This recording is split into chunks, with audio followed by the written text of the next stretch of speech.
आज हम बात करने जा रहे हैं डॉक्टर अखिलेश प्रसाद सिंह से।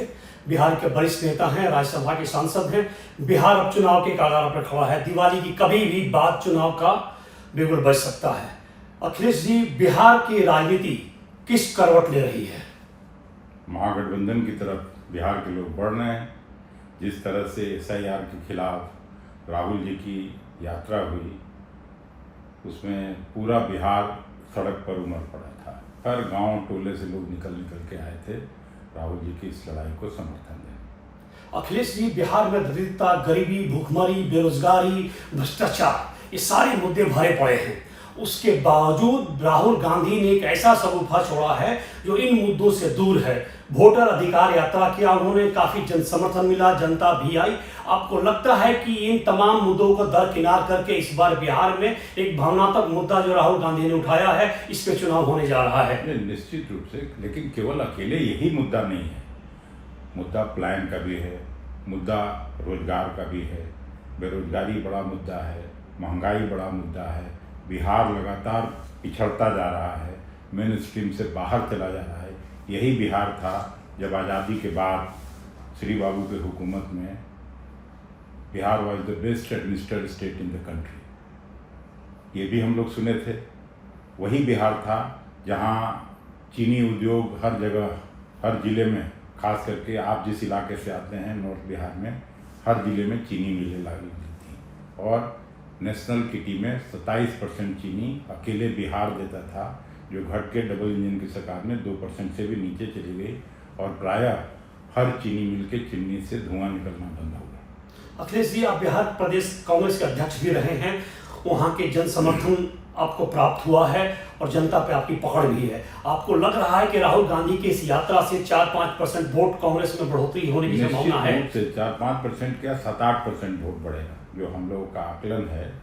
निश्चित रूप से खास करके EBC के जो नौजवान हैं, बैकवर्ड क्लासेज के जो नौजवान हैं, सवर्ण बिरादरी तो खैर पहले से है, और दलित है, मुस्लिम है, सभी लोग राहुल गांधी जी के नेतृत्व के प्रति समर्थन दिया और आस्था रखते हैं। मीडिया ऑब्जर्वर का कहना है कि इस राहुल गांधी की यात्रा से पूरा जो संपूर्ण फायदा है वो RJD को मिल रहा है। लोग यहाँ तक कह रहे हैं कि बिहार का चुनाव पोलराइज हो गया है। बिहार का चुनाव सिर्फ 2 पार्टियों के बीच में हो रहा है, RJD और BJP के बीच में। बाकी पार्टियां बिल्कुल गौन हो चुकी हैं। इससे सहमत हैं आप? नहीं, इससे बिल्कुल सहमत नहीं। महागठबंधन और NDA के बीच ये है, और ये लड़ाई सीधे मोदी बनाम राहुल गांधी होगा। तो क्या राज्य में चुनाव का जो चेहरा है वो राहुल गांधी होंगे?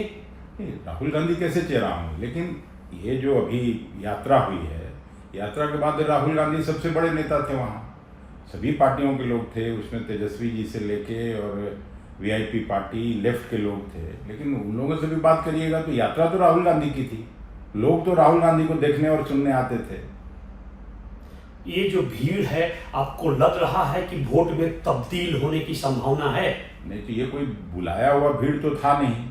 जो गांव, कस्बे और टोले मोहल्लों से आता था, तो वो जब मतदान नहीं करेगा तो आ क्यों रहा था? पहले भी यात्राएं हम लोगों ने देखी है बिहार की धरती पर, कभी इस तरह का जन समर्थन तो कभी किसी को नहीं मिला। अखिलेश जी, यात्रा के आखिरी दिन मैं भी पटना में था। ये बात सत्य है कि जो लोग आए हैं वो अपने मन से आए हैं, बिना पैसे के आए हैं, बिना अनाज के आए हैं। लेकिन समस्या ये है कि मुझे वो वोट में तब्दील होता हुआ इसलिए नजर नहीं आ रहा है कि ब्लॉक पे, जिला लेवल पे आपका जो संगठन है वो चरमराया हुआ है। उनको कंसोलिडेट करने में कांग्रेस कहीं ना कहीं विफल रही है। कांग्रेस विफल रही है, लेकिन अब इसमें सफल होगी। ये भी आप मान के आप चलिए कि सीटों का बंटवारा हो जाने दीजिए। और सभी पार्टियां, एक और इस यात्रा का फायदा हुआ कि जो राष्ट्रीय जनता दल के वर्कर्स थे, जो लेफ्ट के वर्कर्स थे, जो VIP के वर्कर्स थे और कांग्रेस पार्टी के वर्कर्स थे, सबका आपस में सामंजस्य हुआ। सब लोग मिलजुल के इस यात्रा को सफल बनाए हैं, और चुनाव में भी सभी का एक दूसरे से परस्पर सहयोग की भावना से लोग काम करेंगे। अखिलेश जी, 2 दशक से ज़्यादा भी नीतीश बाबू वहाँ के मुख्यमंत्री रह चुके हैं। उनके विफलताओं को कांग्रेस किस प्रकार से जनता के सामने ले जा रही है, क्योंकि अभी भी ऐसा प्रतीत हो रहा है कि एंटी इनकम्बेंसी की मार उनके ऊपर नहीं पड़ रही है। नहीं, ये तो एंटी इनकम्बेंसी पिछले चुनाव में भी अगर आपने देखा होगा, एनालाइज किया होगा उसके परिणाम को, तो केवल 12,000 वोट का अंतर था एनडीए गठबंधन और हम लोगों के महागठबंधन में। इस बार जो चुनाव होने जा रहा है और उसके पहले जो लोकसभा का चुनाव हुआ था तो आउट ऑफ 40 39 ही लोग जीते थे। इस बार तो 25% सीटें हम लोगों को भी आई हैं, 10 सीट हारी है एनडीए वहाँ। तो उस हिसाब से भी अगर आप देखिएगा तो नीतीश जी का स्वास्थ्य ठीक नहीं है, नीतीश जी का डिसीजन लेने का क्षमता जो था वो प्रायः समाप्त हो चुका है। चाहे वो ब्यूरोक्रेसी हो चाहे आम जनता हो, किसी को अब नीतीश जी के नेतृत्व में विश्वास नहीं रह गया है और सब लोग नीतीश जी को इतिहास मान चुके हैं। जो महागठबंधन है उसके प्रति सभी लोग मुखातिब हैं और परिणाम आने दीजिए, फिर आप मेरी बात से सहमत हों। अखिलेश जी, हाल के ही नीतीश बाबू ने एक रैली में कहा है कि ये बिहार के लोग आपके पास पहनने को कपड़ा नहीं था। आज देखिए किस तरीके से जीन्स टी शर्ट और कपड़े पहन के आप लोग घूम रहे हैं। आपके पास बिजली नहीं थी, आपके पास सड़क नहीं था, आपके पास पानी नहीं था। ये सब एनडीए का देन है। क्या कहना चाहेंगे आप? एक बात तो पहले बता दी आपको, चीनी उद्योग का और एडमिनिस्ट्रेशन का आज जिस तरह से अपराध और अपराधी बिहार में सरकार चला रहे हैं, उसके बाद लोग भगवान भरोसे। और मैं अपनी बात नहीं कह रहा हूँ, यहाँ से 500 मीटर दूर है नीति आयोग। उसका अगर पिछले तिमाही का रिपोर्ट निकाल के देखिएगा तो उद्योग धंधा लगाने में 28 बड़े राज्यों में बिहार 28वें स्थान पर है। स्वास्थ्य सेवा में बिहार 28 बड़े राज्यों में 28वें स्थान पर है। शिक्षा का कभी केंद्र हुआ करता था नालंदा विश्वविद्यालय और पूरी दुनिया से छात्र वहाँ पढ़ने आते थे।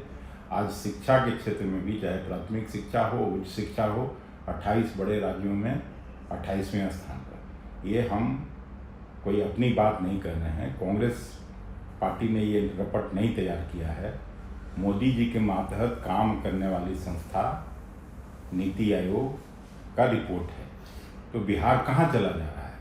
अपराधी उसी तरह से पटना में 130 से ज़्यादा हत्याएं 1 साल के अंदर हो चुकी।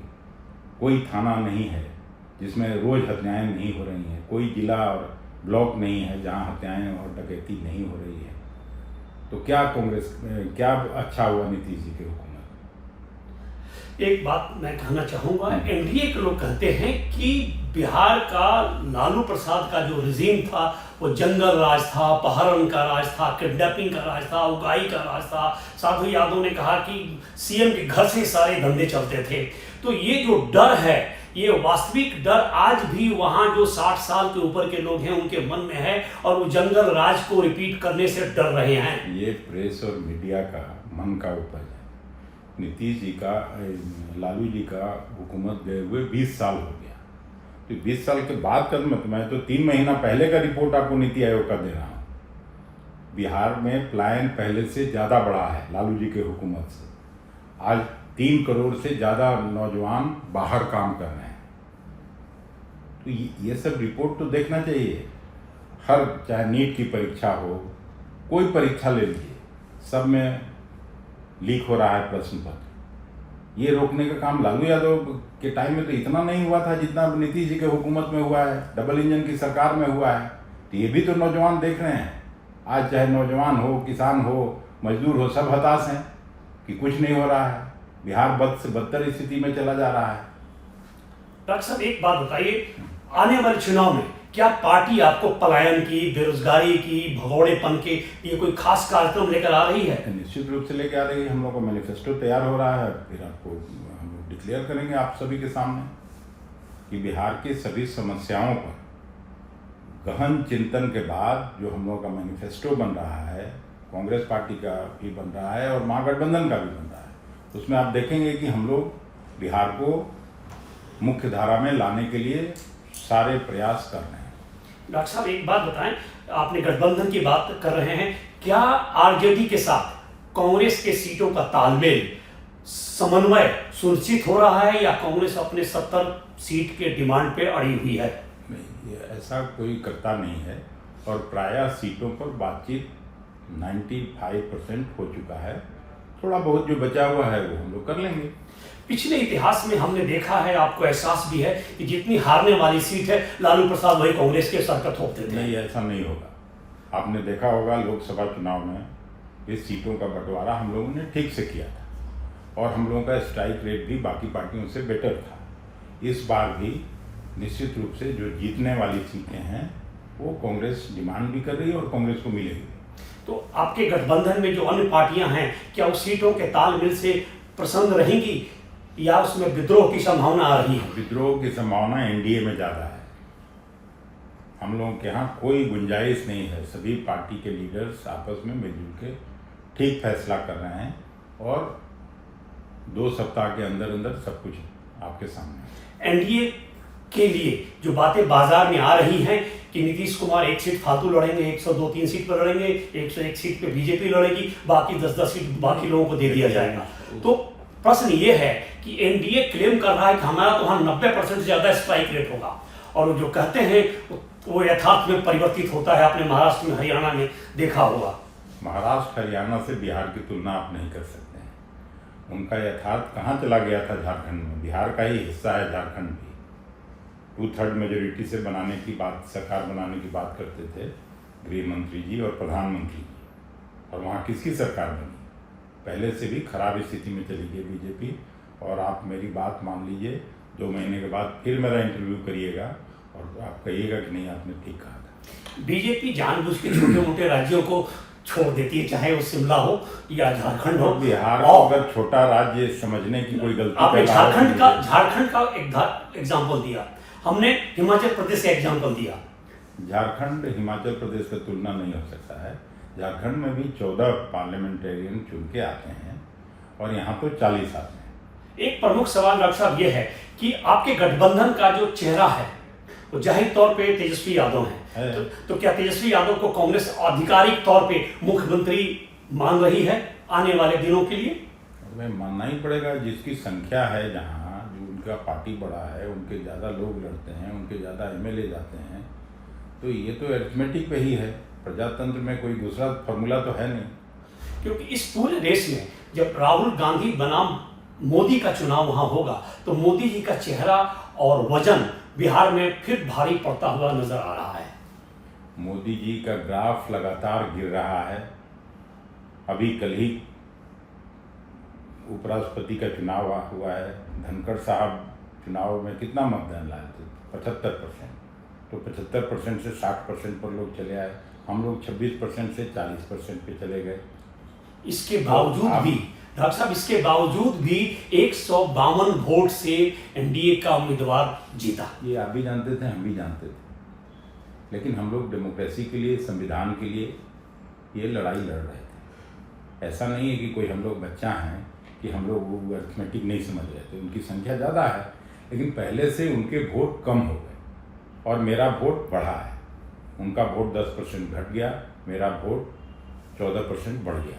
इस बात को भी ध्यान में रखें। कांग्रेस ने एक सवाल उठाया है कि उसके 15 वोटों का हिसाब किताब नहीं मिल रहा है। कांग्रेस ने सवाल उठाया है कि उसके 15 वोटों का हिसाब किताब नहीं मिल रहा है उपराष्ट्रपति के चुनाव में। तो आपको लग रहा है कि जो लोग हिसाब किताब कर रहे हैं जी, वो लोग एक ये पे पहुंचेंगे। लेकिन हम लोगों को मालूम है, कुछ लोग विश्वविद्यालय चलाते थे, उनके वोट कहाँ गए होंगे प्राइवेटली जो संसद में हैं। हम लोगों को समझ है। आम आदमी पार्टी में अगर एक आध आदमी को छोड़ दीजिए तो बाकी वोट मालूम है। तो ऐसा नहीं है कि समझ नहीं है, और ये समझ पहले से थी। ये बड़ी उपलब्धि है। कांग्रेस के पास केवल 125-26 वोट था और हम लोग 300 वोट ले आए। विपक्ष की लड़ाई राहुल गांधी लड़ रहे हैं, इसमें कहीं से कोई दो मत और सेकंड ओपिनियन नहीं है। लेकिन विपक्ष के जो भी पार्टनर हैं, जब भी मौका आता है एनडीए की जय जयकार करने में लग जाते हैं लोग। चाहे वो 370 का मसला हो, चाहे कौन एनडीए का जय जयकार करा। 370 भी इतिहास हो गया, बहुत दिन हो गया। जो नए इशूज है, खास करके ये वोट चोरी का मामला है, उसमें सारी पार्टियां एक साथ खड़ी हैं और बीजेपी के मित्र दल भी चिंतित हैं। चाहे टीडीपी का बयान आपने देखा होगा चंद्रबाबू का, तो आप अभी तो उनके यहाँ गड़बड़ी है ज़्यादा। लेकिन गड़बड़ी उनकी दिखती नहीं है, रिजल्ट उनका उनके फेवर में आता है। गड़बड़ी पत्रकारों के दिमाग में है, अखबार में आती है, लेकिन रिजल्ट उनके फेवर में आता है। कौन सा रिजल्ट उनके फेवर में आ गया? अभी तो उपराष्ट्रपति का फिलहाल आया है। तो उपराष्ट्रपति का सब लोग समझता था, उनकी संख्या ज़्यादा है तभी तो सरकार में है। लोकसभा में, राज्यसभा में के सदस्य इसके वोटर हैं और वहाँ उनकी संख्या ज़्यादा है। हम 26-27 हैं राज्यसभा में, हम लोग 99-100 वहाँ हैं, वो 240 हैं, वो इधर भी 100 के लगभग हैं। तो इस समझ में नहीं आ रहा है हम लोग को। चलिए डॉक्टर साहब, हम फिर बिहार में आते हैं। बिहार के चुनाव में कांग्रेस का मौलिक मुद्दा क्या रहेगा? किन किन मुद्दों पे बिहार में आप चुनाव लड़ने जा रहे हैं? देखिए, छात्र नौजवानों का भविष्य एक बड़ा मुद्दा है, पलायन एक बड़ा मुद्दा है, रोजगार एक बड़ा मुद्दा है।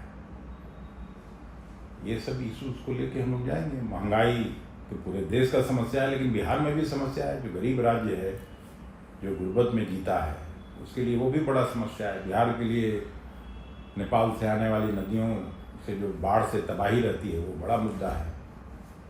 किसानों का न्यूनतम समर्थन मूल्य बड़ा मुद्दा है। यही सरकार कहा करती थी, मोदी जी कहा करते थे, दोनों सदन में भाषण किए थे कि 2022 तक किसानों की आमदनी को हम लोग दुगना करके दिखाएं। आमदनी तो दुगना नहीं हुआ, लागत खर्च जरूर तिगुना चौगुना हो। डॉक्टर साहब, जिस तरीके से केंद्र सरकार योजनाओं का अबंबर फैला रही है बिहार में, कल भी करोड़ों रुपया सैंक्शन किया गया बिहार में विकास के लिए, आपको लग रहा है कि यथार्थ पे ये फल फूलेगा? बिहार में जो गरीब हैं और सजग लोग हैं, वो अच्छी तरह से समझते हैं कि ये मुंगेरी लाल के हसीन सपने दिखाए जा रहे हैं, जिसका धरती पर कुछ होना नहीं। तो आप पूरी तरह से कन्विंस हैं कि महागठबंधन की सरकार बिहार में आ रही है? मैं पूरी तरह से कन्विंस ही नहीं, पूरी मेरी मान्यता और विश्वास है कि वहाँ अब नीतीश जी के नेतृत्व में दोबारा सरकार नहीं बनेगी। चुनाव के बाद अगर अर्थनैतिक गड़बड़ होता है और जिस तरीके से केंद्र दूसरे राज्यों में सरकार बनाती आ रही है, उस समय आपके पास क्या विकल्प रहेगा? बिहार में ऐसा नहीं होगा। बिहार चौंकाने वाला परिणाम देने जा रहा है, इस बात को आप याद रखिएगा 2 महीना बाद। डॉक्टर साहब, चुनाव आयोग के डिक्लेरेशन के बाद फिर हम आपसे बात करेंगे बिहार के मुद्दे पे। आपने स्टार व्यू से बात की, आपका हार्दिक धन्यवाद। Thank you so much.